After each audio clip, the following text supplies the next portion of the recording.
Welcome. This is Human Design Catalyst, April 11th, 2024. And today I want to start kind of a new series or a little hint at one of the new series I'm going to be doing, which is Human Design looking at different mystical systems. So if we have time today, we'll actually look at two mystical systems. But to start with, the first one is going to be called MasterPath. And MasterPath is a pretty interesting system. It is very much it's very obscure. There are about 2,000 people who are into it in Albuquerque, just south of Santa Fe. And that is actually the largest population of MasterPath practitioners in the world, as far as I can tell. It was developed by a man named Sri Gary Olsen. And so I've just been reading about it. This is Sri Gary Olsen here. And I've been finding a lot of similarities between MasterPath and human design. So this is the first one we're going to look at. If we end up getting into discussion or find enough to really dig in, then we can just devote this whole session to MasterPath. Otherwise, the other system that I have in mind is the work of Barry Long. And Barry Long was a mystic from Australia who came up with a cosmology that is strikingly similar to rave cosmology and human design. There are so many similarities and so many kind of deep connections that I think it warrants further investigation. But MasterPath is what we're going to begin with, and I just kind of want to read a little. I've been bookmarking and kind of finding some places in this book that are human design related or sound human design oriented at least, and I would love to share some of that. So one of the first interesting distinctions I found in this is that everything in MasterPath comes down to light and sound. Light and sound. And there are paths of light and paths of sound. And they're calling the master path the path of sound. And they're kind of saying there's actually only one path of sound.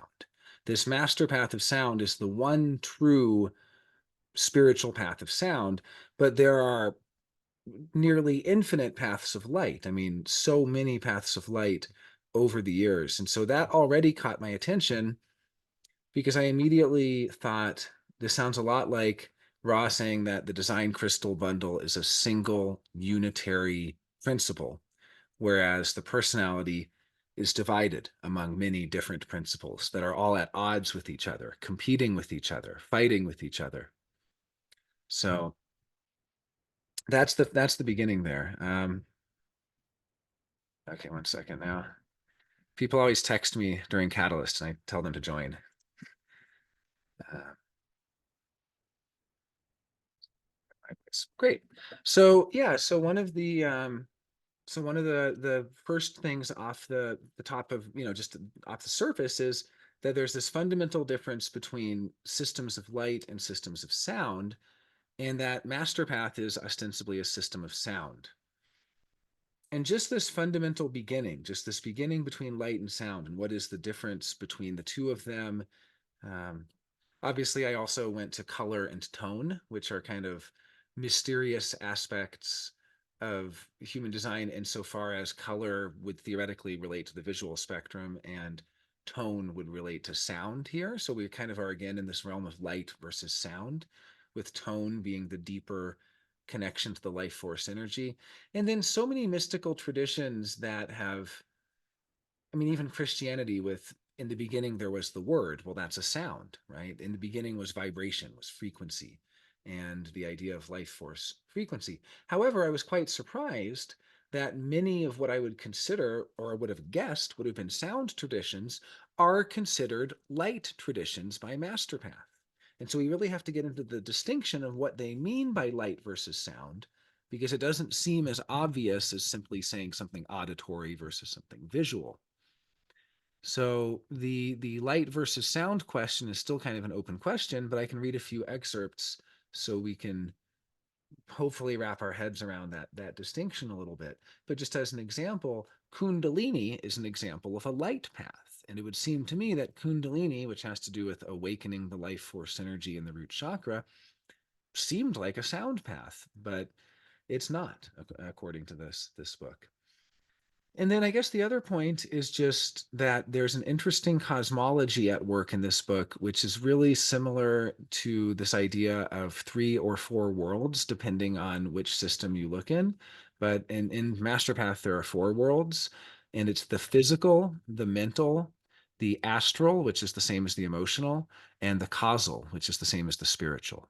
So they really have these four distinct areas, and different light practices address one or more of these 4 worlds.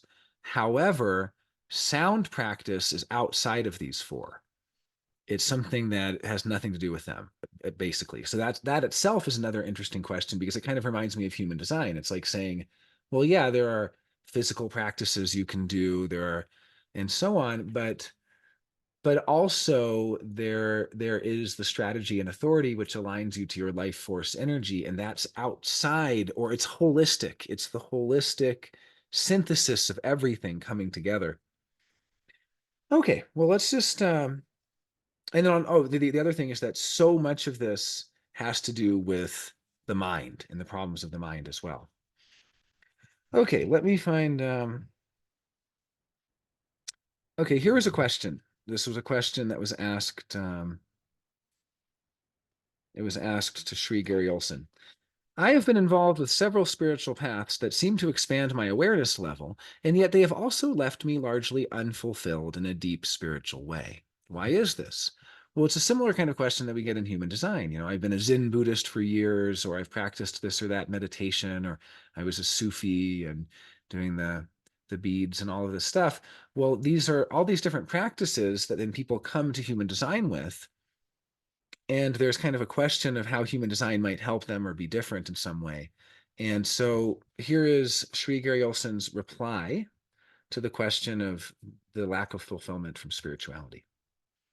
With very few exceptions, when a sincere seeker gets on any spiritual path, they experience some type of upliftment. They feel the spirit has moved within them. What has happened is their consciousness or awareness has expanded. The light has been activated or enhanced to a higher degree. It has stimulated their entire body and mind, and one feels very good. Maybe they even raise their attention or energy from one chakra to the next. All such movement of attention and energy upward towards the third eye is very valuable. For example, an individual's involvement with astrology has possibly helped them to better understand their own personality and that of others.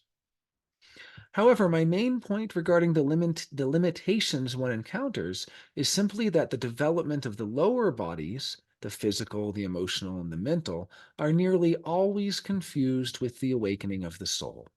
And I should point out here that he doesn't mention the causal body, which is the kind of upper, the intuitive or spiritual body, but he later clarifies, or elsewhere clarifies, that the causal body is also of the light.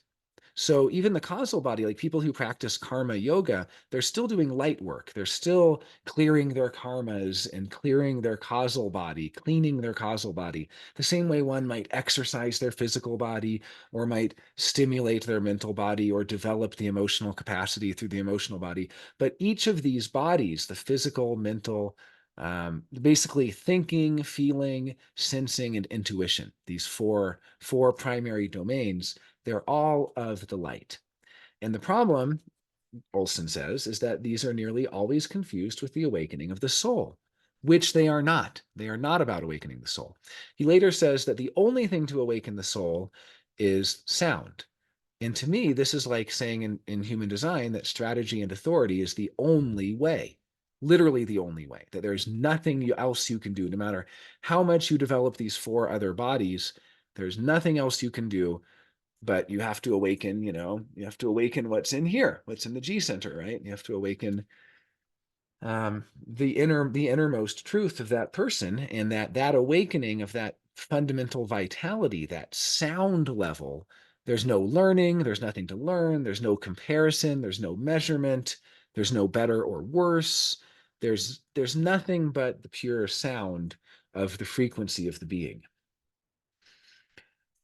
Olson continues, seekers want enlightenment or realization so badly that it becomes rather easy for the ego to take advantage of the situation. And this is yet another reason why it is so crucially important to have a living master to help in distinguishing between relative movements within the light or mind versus the true spiritual awakening of soul via the sound. And that's a really interesting distinction there, that the light is still within the realm of the mind, which is very compatible with base theory that we look at. If you are not fulfilled with the paths you have been on in the way you feel you should be, then you are experiencing the greatest gift that your own mind and the light can offer. I loved that. When I first read that, I thought that lack of fulfillment is actually such a great gift, because if you were fulfilled, you would never keep looking. If we were totally fulfilled, we would never get into human design. And it's actually the greatest gift to come to a place where your life is not fulfilling. And that's actually a gift, because believe me, that's a development of you, that you've developed to the point that life is not fulfilling. That's an achievement, right? If you're not fulfilled, that is a great gift. That's the greatest gift that the light can offer. So the greatest gift it can offer, it's like the worst thing it can do is to make you feel totally fulfilled and content. The best thing it can do is to give you a sense of the lack of fulfillment from that. When the eternal qualities of spirit, which are love, compassion, bliss, serenity, equilibrium, the feeling of being guided and totally protected, the right to smile and feel good with ourselves, when these are lacking in our lives, know that this is very purposeful. It is only because we have reached and are experiencing the inherent limitations in our own mind and within the light that this emptiness actually exists. There is simply no way light derived from the mind can permanently solve your problems. So, again, very human design adjacent here, where it's saying at the end of the day, no matter how good you feel, it's this temporary thing where eventually you'll be led, hopefully, to a place where you feel that lack of spirit, where the qualities of spirit are lacking. And that is when you get in touch with the sound. That is when you take the next step to entering the human design experiment and living radically according to your life force energy, which doesn't need the light. It doesn't need the awareness. It doesn't need anything in that realm. I mean, those things are all important and valuable, but ultimately the initiation into trusting your own life force energy sounds an awful lot like the initiation into sound that MasterPath describes. And when you hear about the examples of what that initiation into sound is like, it sounds quite similar. It's like you don't really know what you're doing, but you're trusting in this life force energy, this flow of life. So when we get to the point where we're lacking these qualities, we feel a lack of love, a lack of compassion, a lack of bliss, a lack of serenity, a lack of equilibrium, a lack of being protected. We can no longer smile. We can no longer feel good. We don't feel guided in life. Know that this is very purposeful. It is only because we have reached and are experiencing the greatest limitations. And that within the light is where the emptiness actually exists. There is simply no way light derived from the mind can permanently solve your problems. In a relative way, yes, you can feel a type of upliftment and satisfaction, but it is very much like the first and second grade. When first grade is over, that relative level of truth will not suffice anymore, and you have to move on to second grade. This is how light works. It allows you to gradually elevate your consciousness through vast eons of time until eventually you arrive at the point where you are ready to awaken the soul. This is the purpose and value of the light. The dissatisfaction and unfulfillment all seekers experience within the realms of light is only a part of the soul's maturation and progression into sound. When the sound current is enlivened within you, then and only then can you clearly see the obvious and subtle limitations under which you have been living. The changes that now occur are no longer temporary, but permanent. Humility begins manifesting where the ego used to show off. Limitations fall away by their own weight rather than from you enforcing a strong effort or an unbending personal will. Perhaps the most subtle limitation of light is that it allows us to pursue spirituality while simultaneously keeping alive certain lesser desires. If you look closely at your individual journey up to this point with complete emotional honesty, you will see the propensity of the ego slash mind at work. Through projection, repression, denial, and a host of other psychological defense mechanisms, the ego keeps hidden the very desires and fears that need to be revealed, even while the ego believes itself to be unfolding and progressing spiritually. So, while great relative progress can be made through the vehicle of light, the mind simply cannot heal itself completely. Light is like a romance where certain limitations can remain hidden, even while the romance, the idea, and feeling of love grows. Sound is a marriage grounded in the highest love, where no illusions can reach or exist. So this is essentially an idea that we graduate from light to sound when we kind of graduate from trying to master the four bodies using the mind to a newfound connection and an awakening, but not a mental awakening, not an ajna awakening, what he calls an enlivening, when the sound current is enlivened within you. So it's not awakening as much as it's enlivening, but it does have an awakening aspect as well. Uh, so once this vibration has been enlivened in this seat or center of your consciousness, which, by the way, is in the third eye chakra, the ajna, which is where the design crystal lays. So it's really is the personality crystal's up here, the design crystal's here. So it's actually right here that the sound current is enlivened. And once this vibration has been enlivened in this seat or center of consciousness, the sound current begins to exert an enormous magnetic pull on the energy or attention that has been invested previously in daily activities and concerns of life, being expressed through the body chakras. Everything from nourishing desires to sexual urges, family issues, financial security, the entire scope of physical, emotional, and mental concerns. And of course, physical, emotional, and mental are the spleen, the solar plexus, and the ajna. And and of course, the chakras that he talks about are the centers. And there's quite a discussion of. I mean, he even actually says that there's a process that prepares you to enter into the sound current of bringing your attention through the different chakras first. And that sounds an awful lot like my personal experience in human design, which was that I learned about it, didn't study it for years and years, finally got a kind of a reading, and then spent the next 9 months or so, again, in the light, what they would call the light here, learning as much as I could and bringing my attention and awareness to the different centers.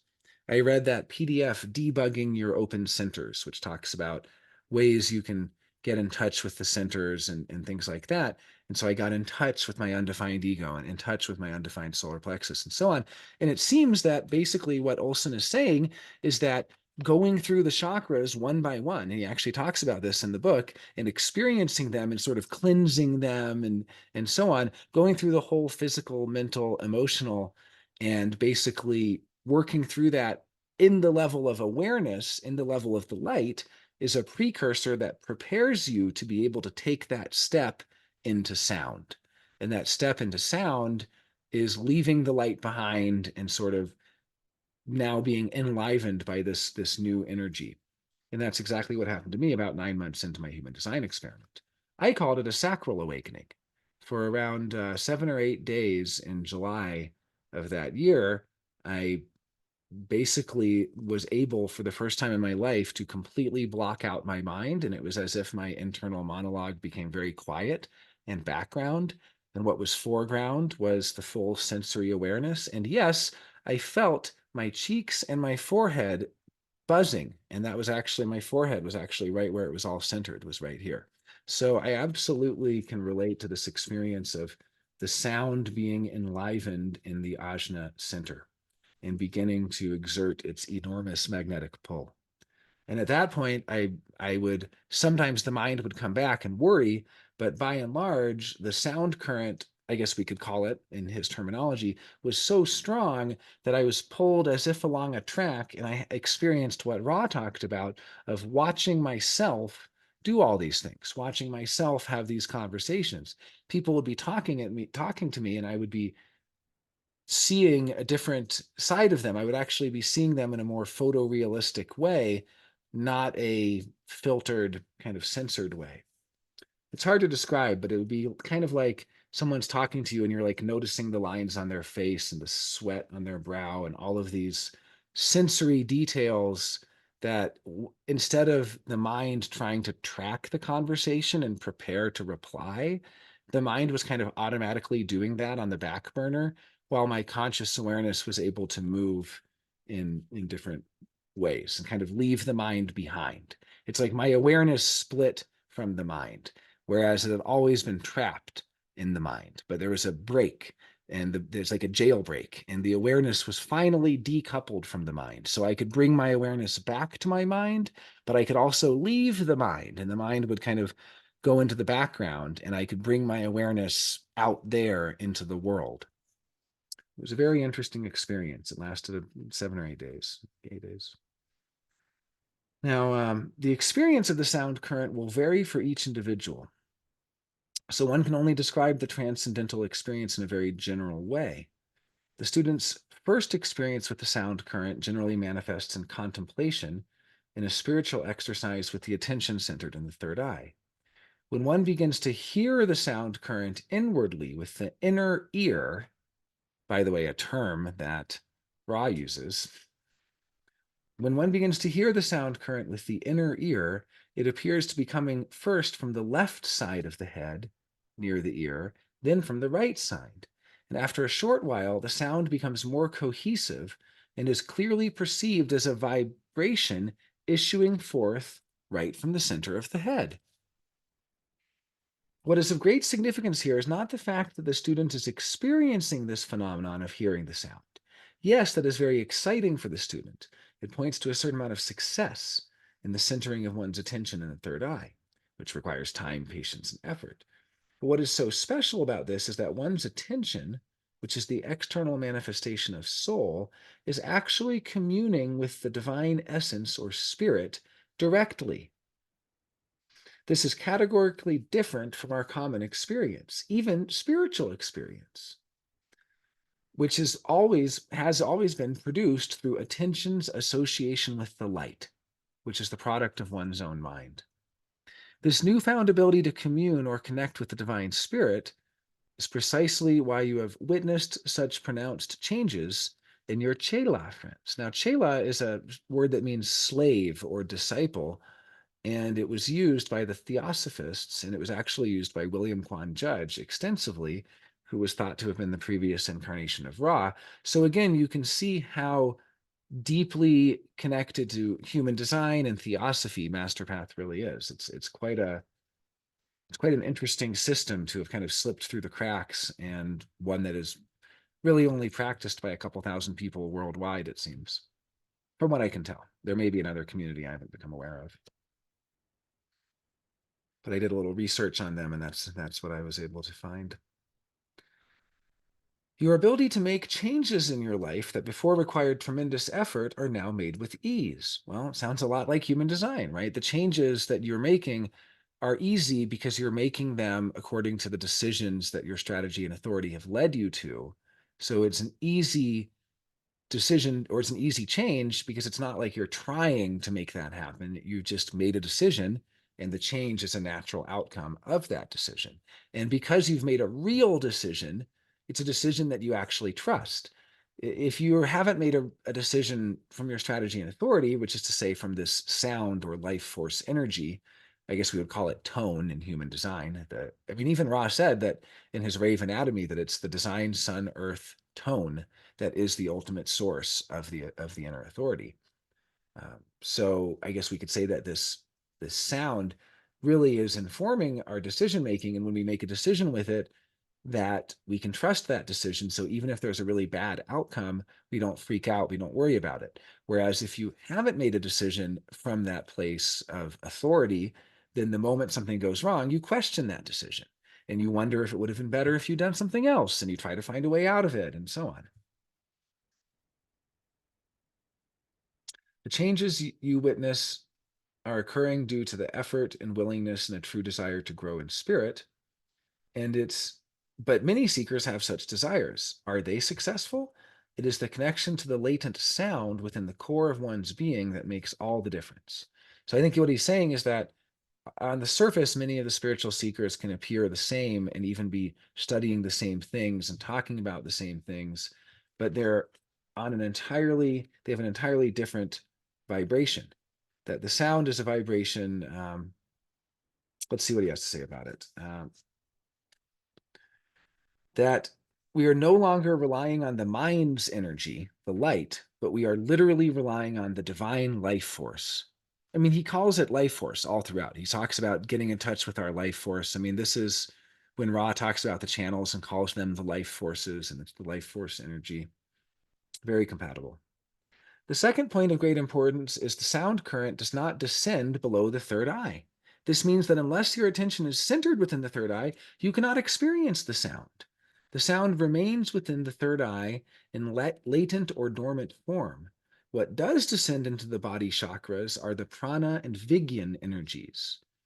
You may be familiar with or have heard of these energies, but so he won't get too technical here, but they are simply energies that originate in the astral and mental bodies. They are the emotional and mental energies that run or empower the body chakras. And since they originate from the mind, they are energies of light. Yeah, it's interesting that he says that the two streams coming from the mind are emotional and mental. We have the logical and the abstract coming down from the ajna and from the head. And these energies are so captivating to us, but basically once we're able to break free from being captivated by the light, we can get in touch with this inner sound, which, I mean, obviously for sacral generators, this could be a buzz or something, but really for anyone, I think it is this idea of tone that Ra gets at. So let's see what else we have. I took a number of, oh, this is interesting. Someone asked him, I have heard a humming or buzzing sound as well as a sound like rushing water. Do these sounds signify something spiritual? The answer, there are 10 elemental sounds that originate from the body consciousness through chakras within the physical body. These chakras within the body are the very centers of activity from which a student of MasterPath or any light and sound teaching wants and is attempting to remove their attention and energy. So you don't want to be paying so much attention to this. It's also interesting that MasterPath, even though it is a sound teaching, it's called a light and sound teaching because I think the light side of it is all of the description. So I think we could call human design a light and sound teaching as well. It's a personality and design teaching. It's really here for both. The master always instructs his chelas to only notice the presence of these elemental sounds. They have no pulling power or any ability to transport consciousness or attention upward toward the third eye, so one should not focus their attention on these sounds. Some of the other lower elemental sounds are the tinkling of bells, a cricket-like chirping, sparrows twittering, a locomotive sound, a high-pitched shrill sound, a sound similar to the ocean's waves breaking on the shore. But these sounds are not the true sound current, which does not descend below the third eye. These elemental sounds will nevertheless often be heard or experienced as the student begins to ascend in consciousness through the body. The sound that the master is most interested in you hearing is the big bell. This is a gonging bell sound, and usually when it is heard, you think it must be heard for 12 miles. This is the first audible sound of the sound current. The student usually begins to hear the bell sound when the attention is risen to the Dodal Kanwal chakra, where mind and soul are knotted together. I think that's probably the G center. Oh, no, I guess not. This is I was thinking for mind, I guess mind and soul. I was thinking the spirit and soul. Mind and soul. So this chakra is above the throat, below the ajna. So in human design, we don't have anything between there. But I guess that would be like 4323, which does contain that inner ear and that sort of inner auditory experience. The big bell sound originates from the region of the third eye and is the first manifestation of the sound current. It has an enormous pulling or magnetizing power on the student's attention. The sound current will literally draw one's attention out of the physical body consciousness and into the astral body consciousness.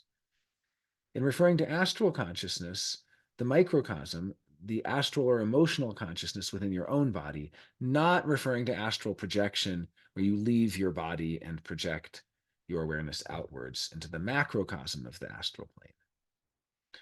So it's really just this idea of experiencing your own inner emotional consciousness. And basically, you explore the issues and blockages within that part of oneself that constrict or inhibit consciousness from expressing itself freely. The bell sound accompanies the chela in their journey through the astral region, drawing their attention upwards. The soul actually rides or travels on the sound current. This great river of sound and spirit is really like a wave of motion that not only descends to the third eye, but actually returns upward to the unspeakable regions from which it originates. So, kind of a stairway to heaven there. You can ascend in consciousness on light as well. You can ride the light to its origin of the divine mind, or Nijmanas, located at the very top of the mental region, but no further. The sound continues far past that region of cosmic consciousness. So, yeah, something else I really like about this that reminds me of human design is that when Ra describes all of the cosmology, it's very nuanced and detailed and very specific in each way, so that it's almost everything is a special case. So I like that here too. He's like, actually, you can ascend consciousness with light. You just ascend to the highest of the mental body, but you can't go beyond that without sound. The next sound the individual experiences the conch shell, conch or conch, a mesmerizing, intoxicating sound. Its power of attraction is enormous. The power of the sound current and all its qualities and attributes of love, wisdom, and transforming power exponentially multiply as we ascend. So then this sound is heard in the uppermost part of the astral body as the awareness moves to the causal body. So this is moving from the emotional to the intuitive. The next sound is like that of a large drum, a kettle drum being beaten, deep and resonant. Follow that sound, and so on. And he kind of goes through it. And that now is so as you ascend further upward, the sound current will continue emanating from the chakras within the higher, finer bodies. Each chakra corresponds to a specific region or vibration of consciousness within your own being, or reflects the sound in a different way, not unlike a flute, where the size of the opening and its distance from the source of the primary vibration, the air forced into it, determine the sound or vibration heard. Each chakra or dimension of consciousness produces its own unique sound as well. From the higher regions of consciousness emanate beautiful, enchanting sounds of harps, violins, flute like music, bagpipes, all the way up to the whirlpool like sound of the Who. And this, my friends, I wanted to share because, as you can see, it's capitalized HU. The sound of the Who, like Ra Uru Hu. The Who sound is actually the primal sound, or word of creation, issued forth from the Godhead itself. So, in the beginning was the word. I guess the word was Who. That was the word, apparently. All sacred scripture from the Vedas and Upanishads to the Buddhist sutras, even the Bible, refer to and describe the sound current. It is what Pythagoras called the music of the spheres. Plato spoke of experiencing this sound current personally. So Plato was already awakened or enlivened to the sound current in 400 BC. How will you know until you experience this for yourself? No amount of description can give it. And remember, the sound is far more beautiful than inner melodies. It is the essence of the divine spirit. Bringing your attention and energy into resonance and harmony with this current is the key to spiritual liberation. So it's interesting. I actually missed that part about the Who earlier when I read it, and we were discussing this briefly. I was chatting with Roger about this earlier, and we were talking about the Who. And I wish I'd been able to bring this up because it's just one more example of you know this sacred vowel basically being cherished. And Ra was always really cagey about it and loved to make all those jokes, all that who knows, like there's someone named who actually knows. Are Kundalini and Karma Yoga both light paths? How do they compare to MasterPath?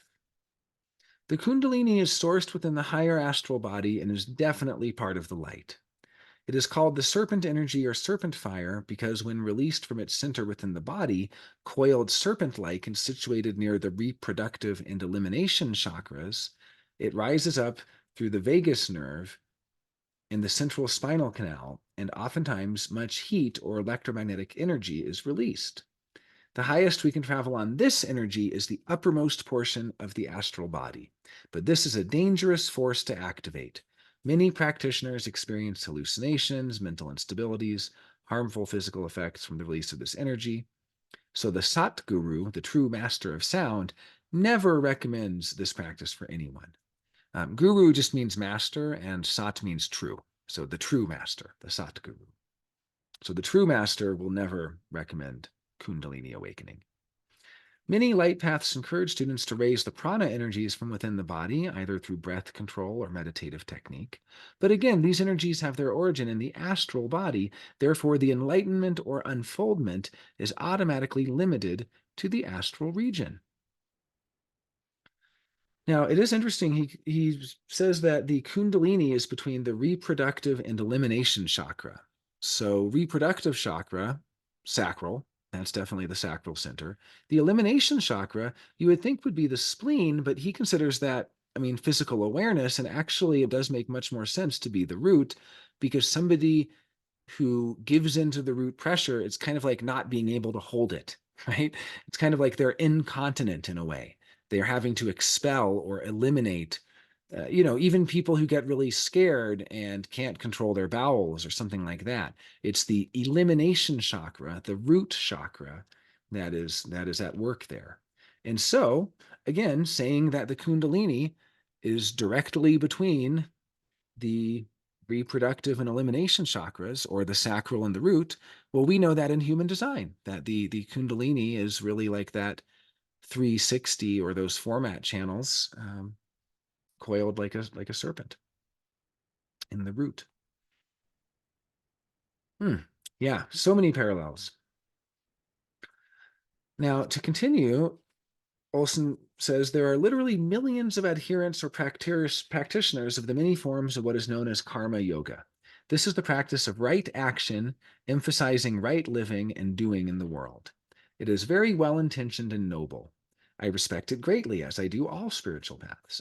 He does have a nice, kind of like how Ra is kind of like, yeah, like all of the spiritual paths are fine. This is just different. This is not the rest of those. Those are different paths of light. Those are paths of the personality crystal bundles. There's 16 prime bundles, and they each have their own paths. And you can devote yourself to any one of these bundles, and you can go so far, but not as far as human design will take you, because human design is really awakening you to your own life force energy and your connection really to the divine, even though that's not something that Ra talks about as much, but that there absolutely is a real connection there. So, of all these millions of adherents of karma yoga, we can respect them greatly, but ultimately, even if one does succeed in transforming their causal body, which is the area of consciousness responsible for initiating action or causes, the effect is the creation of good karma, not the realization of soul. Creating good karma through right action is based in the light. Such paths are clearly light paths. Right and wrong action, good and bad, all originate in the mental plane. One is simply parlaying between the positive and negative currents of light. Yes, progress can be made through creating good karma, no doubt, but one is still squarely within duality, and the soul remains untouched, yet to be awakened. The true value of all spiritual pursuit within all the paths of light is the knowledge gained and the good karma accrued through many, many lifetimes. Readiness is being built and created. Now, I love this because what this is saying is that the light paths don't have no reason. They don't have no purpose. They don't have, it's not like there's no reason, there's no purpose for them. The light paths are there to build and create readiness. Our divine discontent with being close to the prize yet somehow missing out on it, only increases the soul's deep yearning for truth. And when the chela is ready, the master appears. Learning to raise your attention and energy under the tutelage of a true master to the third eye, where you can then experience the sound directly and awaken the soul, is the accepted way of entering into your own soul body, your own Atma Sarap. This is the method of the path of sound. For so long, the sound has been hidden, carefully guarded, and the masters of the past would often only pass their teachings along to a few disciples by word of mouth. The path of sound as we know it today was virtually unknown. It was not really until the middle of the 19th century that sound paths began flourishing openly, largely in India. Now the master can speak openly, at least in many parts of the world. Many masters have been put to death for doing so, even as recently as 100 years ago. We are not as evolved a species as we sometimes would like to think. But to our credit and the divine's grace, sound is now being widely taught and practiced. Literally, millions of souls have come to various different masters of light and sound throughout the globe.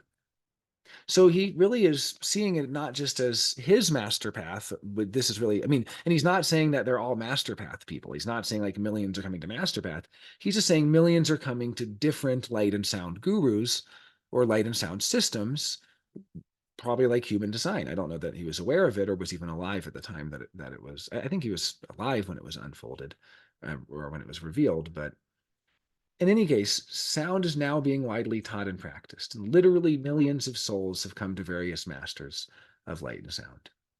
The sound and the paths representing it are the spiritual future for all humankind.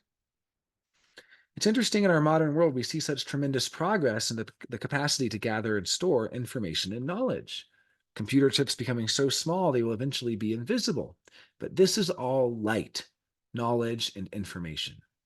As helpful as light can be in living life and understanding all the complex intricacies of the dual currents of the world and the mind, all pales in comparison to the experience of sound. Sound is immediate.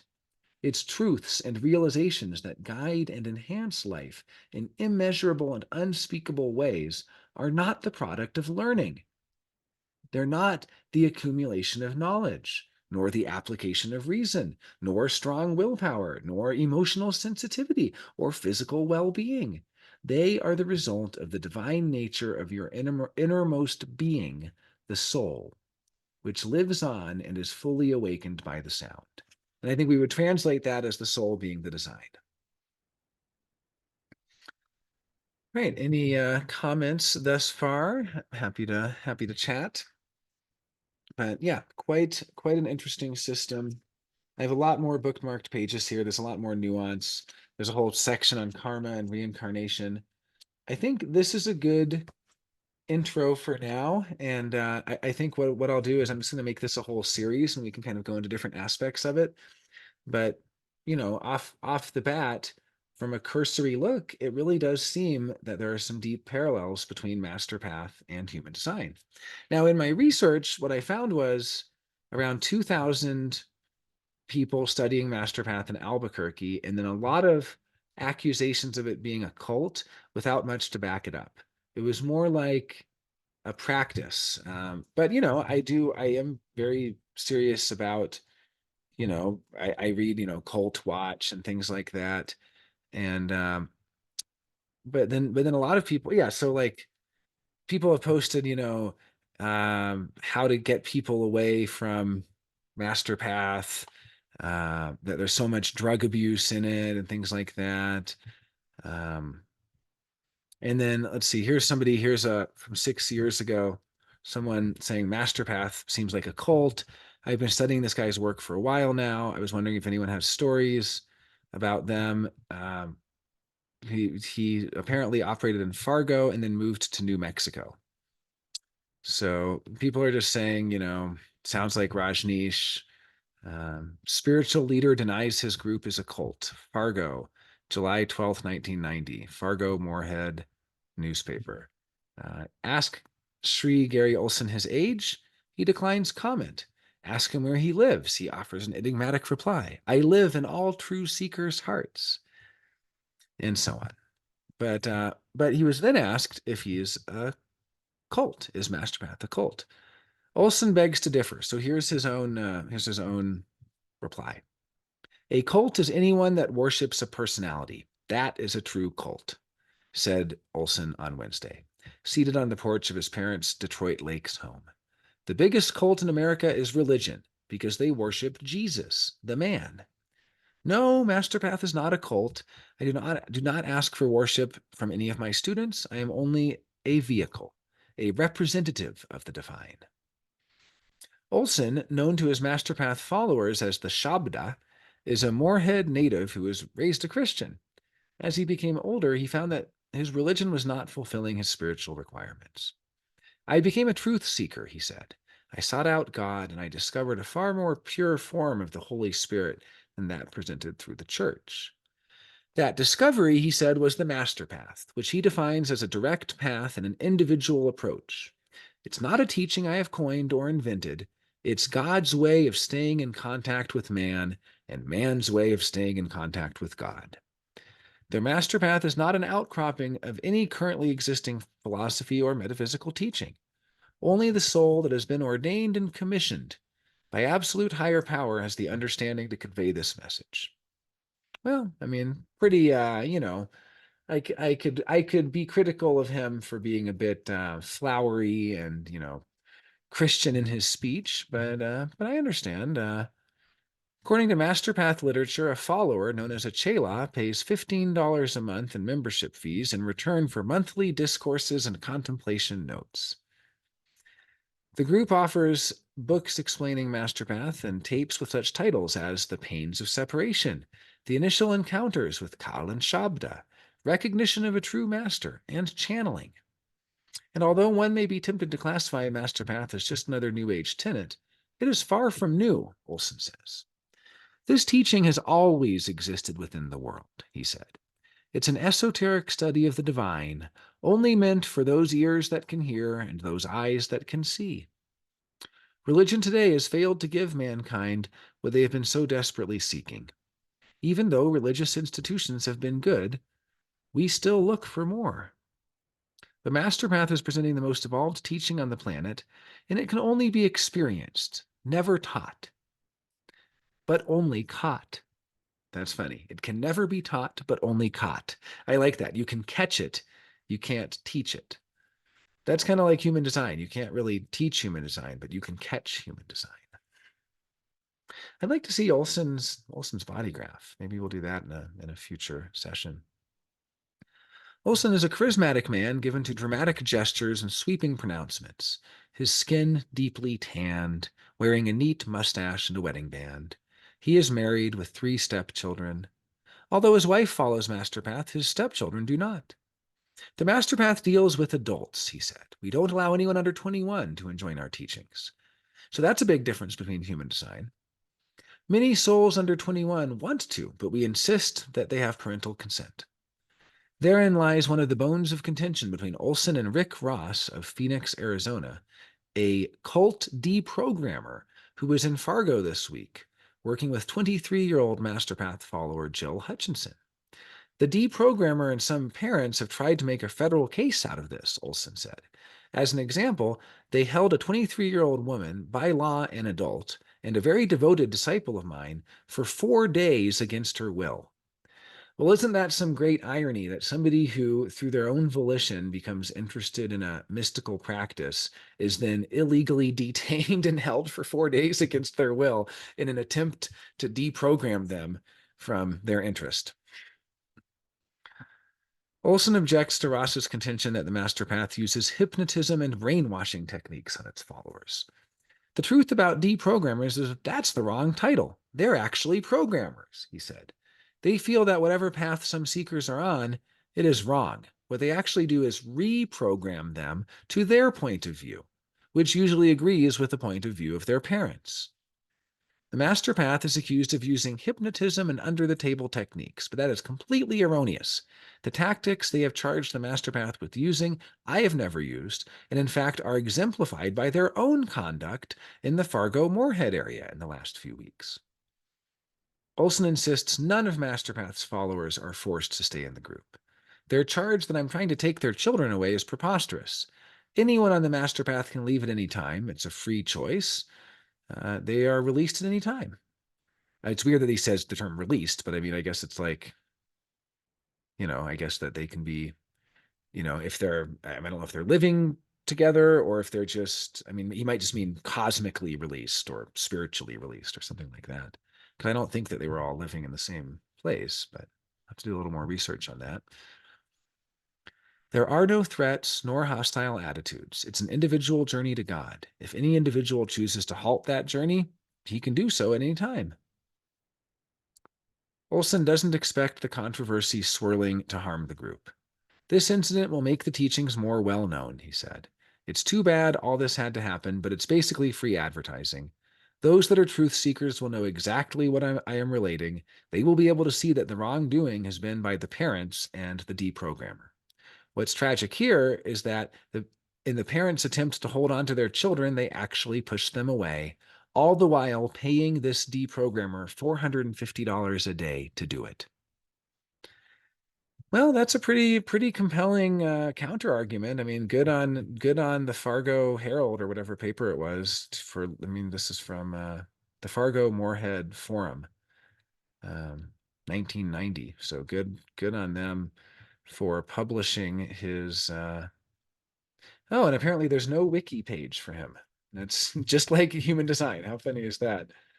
That I mean, it just took so long to get. Yeah, there really isn't. Wow, I looked on Wikipedia. Uh, yeah. Well, yeah, I've seen. Oh, this is this Rick Ross guy. So I can't really find much outside of this guy. Let's see. Wow, yeah, pretty mysterious, very mysterious. It really is a pretty under the radar system, and it really made it to New Mexico, but it doesn't seem like it made it much further. So then in this, where people are talking about, is it a cult or not? Basically, one of the replies is the true light and sound teachings have never changed. Same wine, different bottle. Go to what you're drawn to. Yeah. No, I mean, it's true. I mean, the fact he was charging $15 a month in 1990 to deliver a curriculum of education, books, and tapes is really sounds like he wasn't really in it for the money. You know, you compare that to you compare that to like some of these groups, they require quite big payments and so on. So yeah, I think definitely worth investigating more, but seems to me that seems to me that it doesn't really have much to do with cults. It's I mean, certainly he was a guru or a leader that was teaching. But yeah, well, definitely interested in seeing a few. Yeah, I'm just kind of flipping through a few different things, but seems like a lot of hearsay and people kind of. Oh, and then also I guess he's accused of plagiarization. So, and then he responded to the plagiarism charges, explaining his position. Oh, I see. He was accused of plagiarism for taking some definitions in a glossary. Um, so let's see. He was in his reply.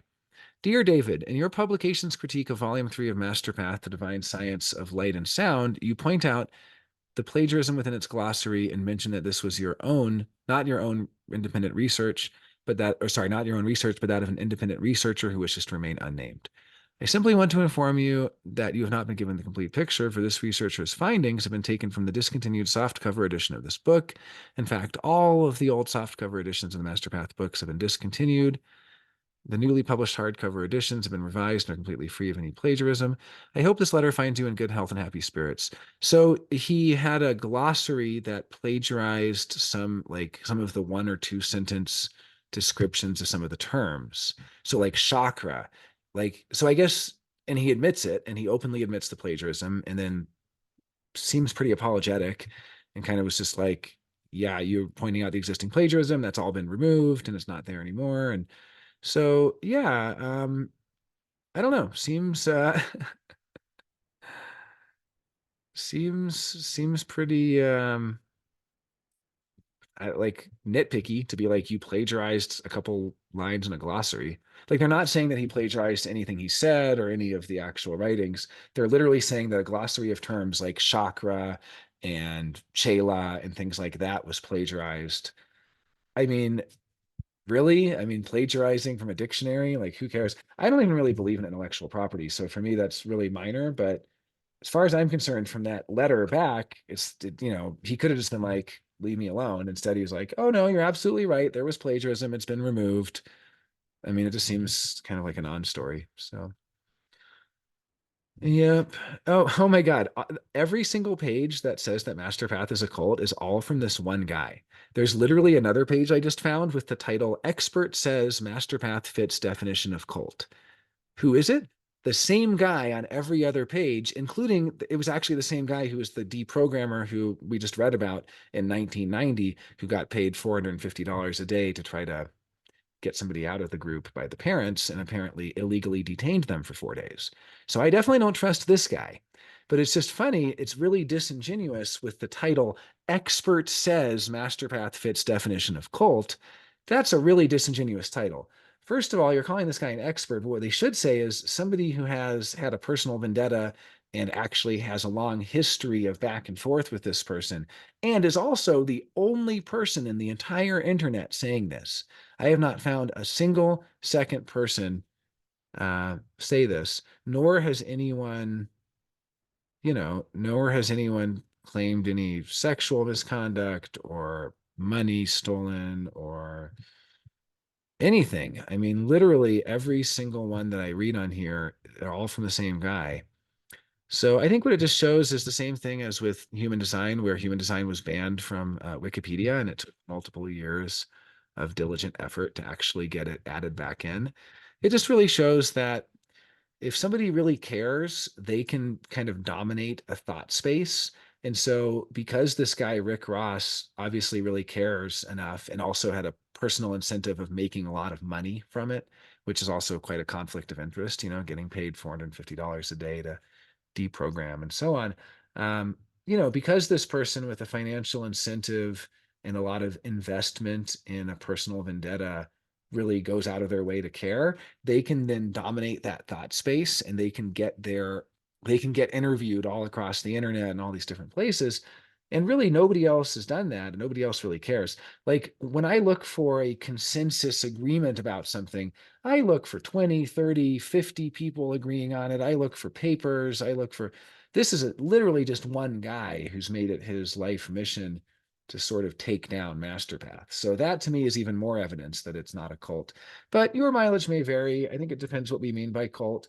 If we mean a non-standard cultural practice, then yeah. But if we mean the worship of an individual, I don't think so. I don't think anyone's worshiping this Gary Olsen guy. I mean, even it's kind of like saying, were people worshiping Ra?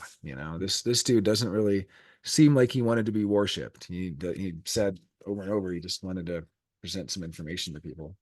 So yeah, I mean it's a little, it says meeting with the master. Okay, he's calling himself a master, a guru. It's a little bit annoying. It's definitely not the best look. But then he starts the whole thing and he says, it has been many centuries now that great spiritual masters such as Kabir, Hafiz, Guru Nanak, Jalaluddin Rumi, and numerous others have sung the praises of the Shabda, the audible life stream or sound current. Yet it was not until the middle of the 19th century that basically, and then he tells the history of it. And in 1861, Shiv Dailat Singh, the illustrious Indian master, began teaching publicly, and there's a whole history of it. So we'll go into some of the history of it maybe on a different time, but seems pretty clear to me that it's a mystical tradition and one worthy of investigation for those who like such things. So yeah, interesting that it's said to be in the tradition of Kabir, Hafiz, Nanak, and Rumi. So quite good company. Like if you were thinking of it of like a genre of music, it would be kind of like saying like, oh, I'm in I really like Ornette Coleman and Sun Ra. Like they're really like sophisticated, well-loved, well-respected lineage. It's not there's nothing really too suspect about that to me. So All right. Well, if anyone has any questions or comments, I'm happy to go into it. Otherwise, we can wrap up for today. I think this will be a fruitful exploration in the future, and I hope to do a whole series looking at mysticism from the perspective of human design. I also want to go into Barry Long's cosmology, something we didn't really have time to get into today, but very human design relevant cosmology. So, yeah, if anyone has any comments or anything, let me know. Otherwise, happy to wrap up today. And thank you all for joining.